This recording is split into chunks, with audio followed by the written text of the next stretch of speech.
அஸ்ஸலாமு அலைக்கும். உங்கள் பீமாசா சமையல் எல்லோரும் எப்படி இருக்கீங்கப்பா? நல்லா இருக்கீங்களா?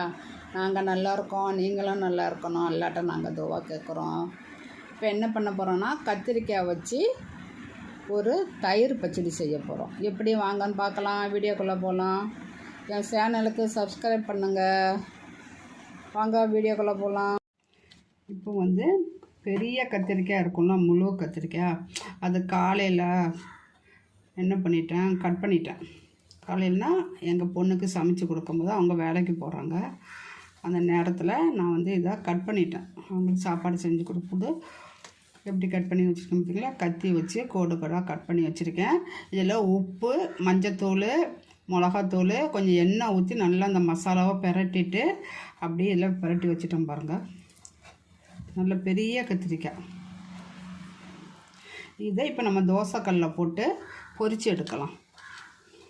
இப்போ சட்டி காஞ்சிருச்சுப்பா. நம்ம எண்ணெய் ஊற்றலாம். இதுக்கு நிறைய எண்ணெய் வேண்டாம். நான் ஒரு தோசைக்கல் வச்சுருக்கேன், நல்ல கனமான தோசைக்கல்.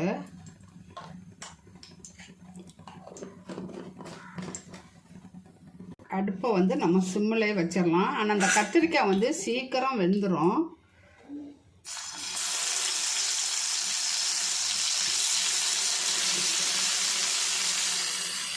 இப்படி தோசைக்கல்ல போட்டோன்னா நமக்கு சீக்கிரம் வேலையும் முடிஞ்சிடும். நல்லா பிரட்டி எடுத்து போட்டாச்சு. சிம்லே வச்சு தான் வேக வைக்கணும். கத்திரிக்காய் வெந்துட்டு இருக்கும்போது நம்ம இங்கே தயிர் ரெடி பண்ணலாம். மறைக்கதாக இருக்கும். தயிர் ரெடி பண்ணலாம். பாருங்க, உப்பு ஒரு 1/4 ஸ்பூன் போட்டுக்கிட்டு தயிர் நம்ம எவ்வளோ தேவையோ அவ்வளோ தயிர் எடுத்துக்கலாம். தயிர் இப்படி கட்டியாக இருக்குது.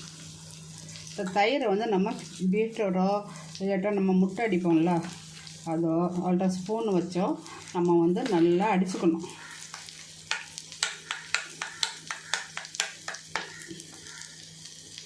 இங்கே பாருங்கள், இதை வச்சு நம்ம அடிச்சிடலாம்.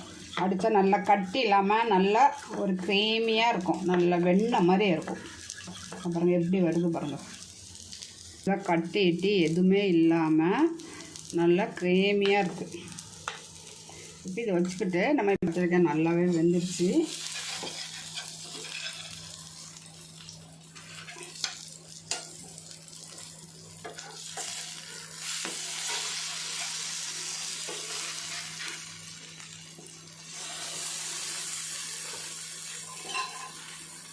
என்ன சொல்லலாம், இந்த கத்திரிக்காய் எடுக்க முடியாதனால இப்படி 2 கத்தியும் வச்சு இது வெந்துருச்சு.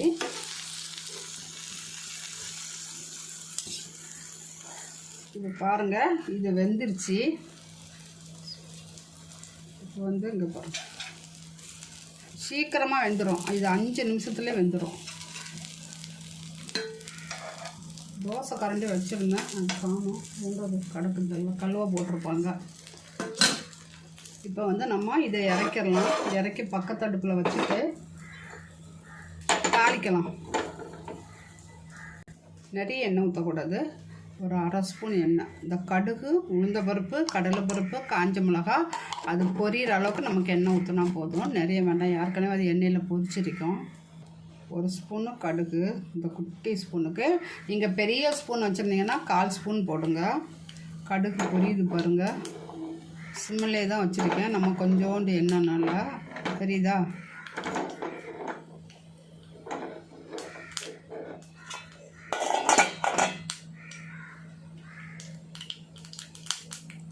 ஒரு ஸ்பூன் உளுந்தம்பருப்பு, 1 ஸ்பூன் கடலைப்பருப்பு, ஒரு காஞ்ச மிளகா, அது சின்ன சின்னதாக வெட்டி எடுப்போம். காஞ்ச மிளகா போட்டுடலாம்.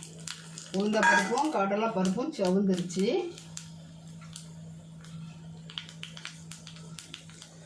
உளுந்தம்பருப்பும் கடலைப்பருப்பும் நல்லா செவந்துருச்சு பாருங்கள்.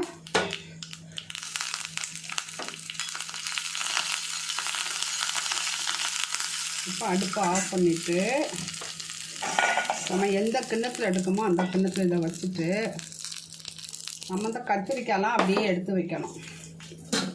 நீங்கள் அது பாத்திரமாக இருந்தாலும் சரி, கிண்ணமாக இப்படி எடுத்து வச்சுட்டு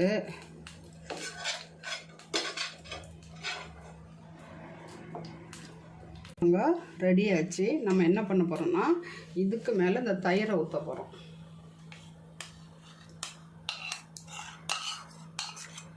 ஒரு 4 ஸ்பூன் தயிர். இதுக்கு மேலே நம்ம வறுத்து வச்சுருக்கோம்ல உளுந்த பருப்பு, கடலை பருப்பு,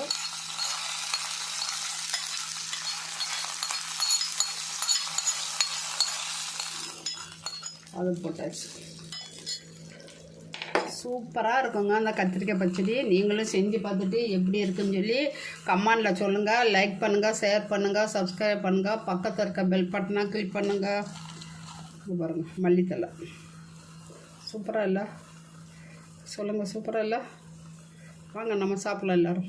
இன்றைக்கி எங்கள் வீட்டில் சிக்கன் பிரியாணி, அதையும் தொட்டுக்கிறதுக்கு.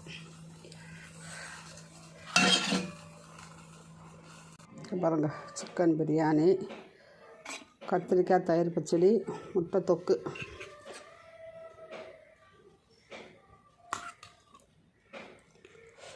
இன்னொரு எங்கள் பொண்ணுக்கு சாப்பாடு கட்டி கொடுத்தாச்சு. அவள் சாப்பாடு எடுத்துகிட்டு ஸ்கூலுக்கு போயிட்டா. இதே மாதிரி நீங்களும் செஞ்சு சாப்பிட்டுட்டு எப்படி இருக்க சொல்லுங்கள். நான் பிரியாணி வீடியோ வந்து நிறையவே போட்டிருக்கேன். ரொம்ப இருக்கும் சிக்கன் பிரியாணி. அஸ்ஸலாமு அலைக்கும்.